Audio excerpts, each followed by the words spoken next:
Well, you know he reigned over a rich valley which was overhung by the mountain whence he derived his picturesque name. In this valley were magnificent gardens planted by Hassen-ben-Sabah, and in these gardens isolated pavilions. Into these pavilions he admitted the elect, and there, says Marco Polo, gave them to eat a certain herb, which transported them to paradise, in the midst of ever-blooming shrubs, ever-ripe fruit, and ever-lovely virgins. What these happy persons took for reality was but a dream, but it was a dream so soft, so voluptuous, so enthralling, that they sold themselves body and soul to him who gave it to them, and obedient to his orders as to those of a deity, struck down the designated victim, died in torture without a murmur, believing that the death they underwent was but a quick transition to the light of delights, of which the holy herb, now before you, had given them a slight foretaste. "Then," cried Franz, "it is hashish. I know that, by name at least." "That is it precisely, Signor Aladdin. It is hashish, the purest and most unadulterated hashish of Alexandria, the hashish of Abu Ghor, the celebrated maker, the only man, the man to whom there should be built a palace, inscribed with these words, 'A grateful world to the dealer in happiness.' Do you know," said Franz, "I have a very great inclination to judge for myself the truth or exaggeration of your eulogies." "Judge for yourself, Signor Aladdin. Judge, but do not confine yourself to one trial. Like everything else, we must habituate the senses to a fresh impression, gentle or violent, sad or joyous. There is a struggle in nature against this divine substance, in nature which is not made for joy and clings to pain. Nature, subdued, must yield in the combat. The dream must succeed to reality, and then the dream reigns supreme. Then the dream becomes life, and life becomes the dream. But what changes occur?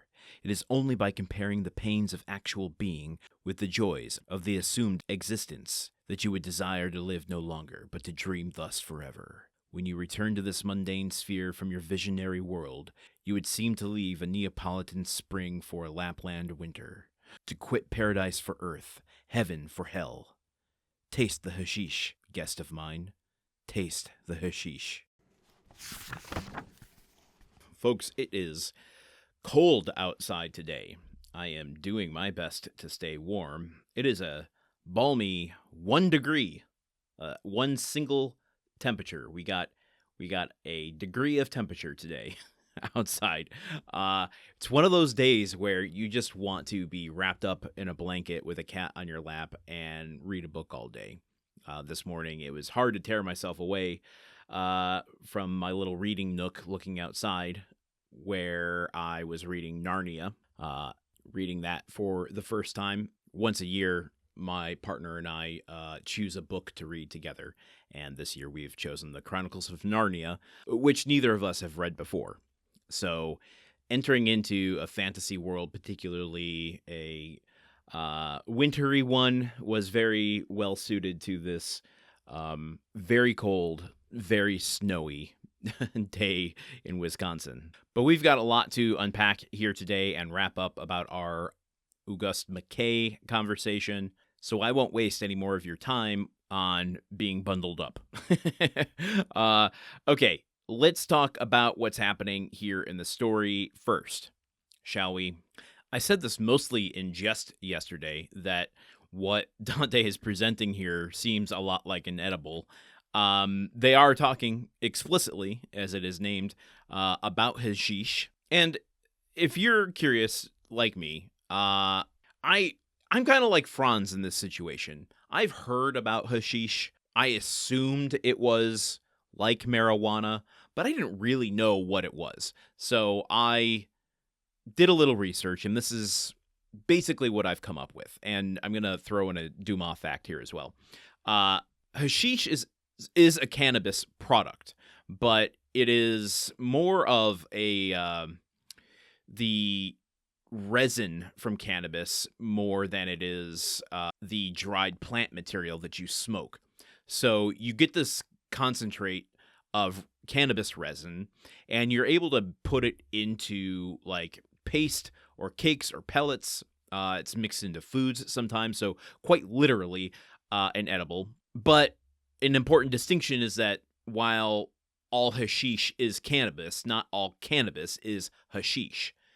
And I don't know the history of cannabis by a long shot, so I don't know if there is actual marijuana use in the modern sense that we understand it at this time that Dumas is writing. But one thing to note is that the character of Franz is representative, I think, of the general population. Yes, I know he's a bit of a dandy and seems to be, if not of the aristocracy, then at least wealthy. So I'm not saying he's part of the lower classes, but representative in that in the 19th century, early 19th century especially, hashish was more known mythologically rather than experienced socially.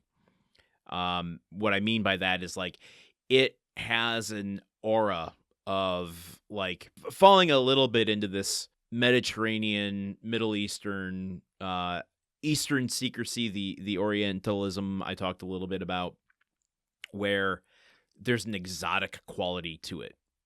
It has a mythological air. And since people weren't experiencing it, they were able to... It's like hearing a story on the playground as a kid, where have you ever had anyone come up to you, like one of your friends, say in early grade school, saw a movie over the weekend, a movie that was maybe rated R or for mature audiences, and they try to explain to you what happened in it, but you know you're never going to be able to see it, at least not till you're older, and so whatever story they tell you lives larger in your mind than what actually happens in the movie, and when you see it as an adult, you are sorely disappointed because your imagination has run wild with the goings-on in the film that doesn't actually happen. So that is a very strained metaphor to, I think, what people perceived of hashish before experiencing it. They saw it as like this mystical doorway in your mind that you could walk through and see a whole new experience. If I can, since I already mentioned it, it's like opening up the door to the wardrobe in Narnia and entering into a completely different world. However, this one being a paradise. Now, two things I want to mention. One, I'm going to mention Dumas. I even think I've said this on the show before.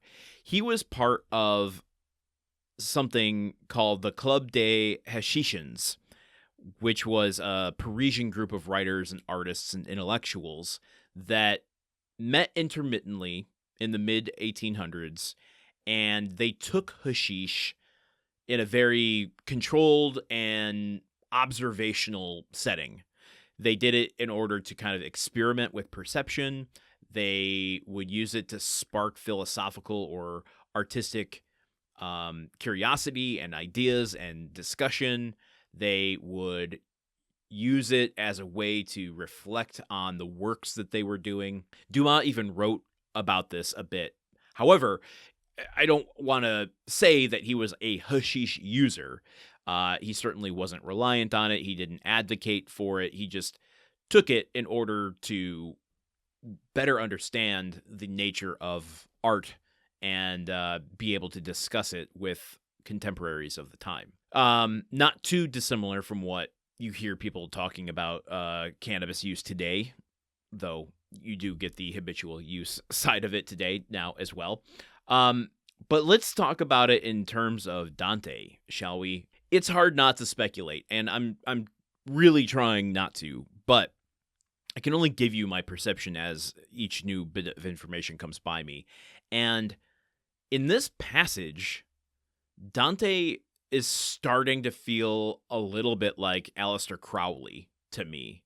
He has created this almost cult-like world, his thelema, if you will, where he is talking about communing with a different plane of existence. Now, he's not, at least not yet, suggesting to Franz that there's such a thing as sex magic, but he almost sounds like a cult leader here. And what he says, too, was a little alarming to me, where he says, Judge for yourself, Signor Aladdin. Judge, but do not confine yourself to one trial. Like everything else, we must habituate the senses to a fresh impression. So he's basically saying, you can try it, but that's not enough. You have to make it a habit. Well, he doesn't say that exactly, but he's like, don't judge it on one use. So, in a way, he's sounds like a drug dealer. He's getting Franz on the hook to continually try hashish in order to establish a firm judgment over the experience. That's a slippery slope. I don't know what Dante's angling at here, but that's a lot to square with the Dante we knew at the beginning of this story. Okay, we're very long today, so I'm going to save my Auguste Maquis stuff for tomorrow, hopefully, at least by the end of the chapter. So join me here then as we see whether or not Franz is going to take this hashish. So let's try it. I mean, try the next episode, not hashish. I'm not advocating for that at all. See you here tomorrow. Bye. The Countdown of Monte Cristo is part of the Gruntwork Podcast Network. This show is produced, edited, and hosted by Landon Solano. The original text of The Count of Monte Cristo by Alexander Dumas. Theme song by Magic Solo. If you want to support the show and others like it, visit patreon.com/gruntworkpod. Thank you for listening. See you tomorrow.